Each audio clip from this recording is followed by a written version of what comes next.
नमस्कार दोस्तों, स्वागत है आपका आपके अपने चैनल शिक्षा नीति पे। दोस्तों, right to public service Bihar RTPS Bihar की तरफ से जो जाति आवासीय वगैरह बनती है, उसमें ईडब्ल्यू सर्टिफिकेट भी एक प्रमुख सर्टिफिकेट है। इसके लिए कुछ नई जानकारियाँ जो सामान्य प्रशासन विभाग ने आज जारी की है, उन जानकारियों को लेकर आपके बीच आया हूँ। दरअसल ये जानकारी आपको जाननी जरूरी है अगर आप ईडब्ल्यू सर्टिफिकेट बनवाना चाहते हैं। तो ईडब्ल्यू सर्टिफिकेट के लिए कुछ नए नियम हैं, बदले गए हैं।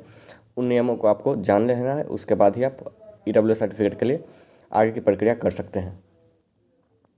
तो ये आपके स्क्रीन पर दिख रहा है दोस्तों कि सामान्य प्रशासन विभाग की तरफ से ये नोटिस है। आर्थिक रूप से कमजोर वर्ग के प्रमाण पत्र के संदर्भ में कुछ सूचनाएं हैं। जो आर्थिक रूप से कमजोर वर्ग के आरक्षण का लाभ बिहार अधिनियम इतना के आलोक में राज्य के मूल निवासियों को ही दिया है। इसके बाद जो जानकारी है वो है, आर्थिक रूप से कमजोर वर्ग के आरक्षण के उद्देश्य से परिवार में सम्मिलित अभ्यर्थी के माता पिता एवं 18 वर्ष से कम आयु के भाई बहन तथा पति पत्नी एवं 18 वर्ष से कम आयु की संतानें होनी चाहिए। उसके बाद क्या है, विवाहित पुरुष के पक्ष में आर्थिक रूप से कमजोर वर्ग के नियमित आय एवं परिसंपत्ति प्रमाण पत्र उसके स्वयं के परिवार की आय एवं परिसंपत्ति के आधार पर निर्गत होता है।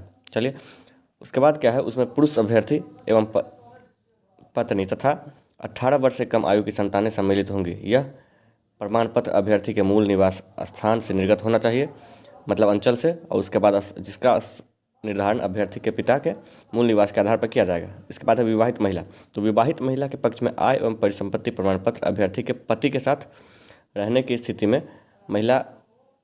उनके पति के स्थायी निवास के स्थान पर निर्गत होना चाहिए, परंतु इस विवाहित महिला को अपने पिता के स्थायी निवास के आधार पर निर्गत आवास प्रमाण पत्र प्रस्तुत करवाना भी आवश्यक होगा। चलिए दोस्तों, आप समझ गए होंगे कि आवास प्रमाण पत्र पिता वाला चाहिए और आय और परिसंपत्ति प्रमाण पत्र पति वाला चाहिए। अब आगे देख लीजिए, जिससे स्पष्ट हो जाए कि विवेचित विहित महिला बिहार राज्य की मूल निवासी है। इसके अलावा है अविवाहित महिला एवं अविवाहित पुरुष के मामले में आय एवं परिसंपत्ति प्रमाण पत्र उनके पिता के मूल निवास के स्थान पर ही होना चाहिए। साथ ही आर्थिक रूप से कमजोर वर्ग का प्रमाण पत्र भी पिता के मूल निवास पर ही होगा।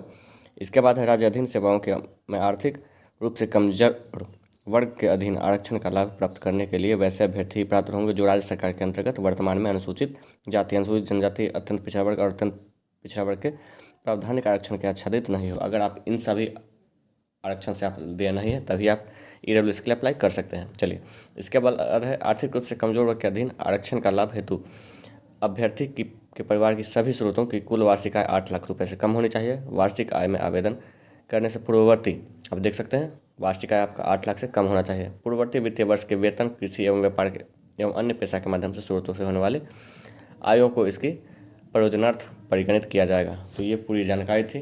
और आय एवं परिसंपत्ति प्रमाण पत्र एक वर्ष के लिए ही मान्य होगा। तो कितने दिन के लिए? 1 वर्ष के लिए ही आपका ये मान्य होगा। तो ये पूरी जानकारी थी जो आपको देनी थी। आज नोटिस चूँकि जारी किया गया है बिहार सरकार की तरफ से, तो हमने सोचा कि आपको बताना जरूरी है। अगर आप ईडब्ल्यू सर्टिफिकेट बनवाना चाहते हैं तो जो जानकारी है वो मेन जानकारियाँ ये है। धन्यवाद।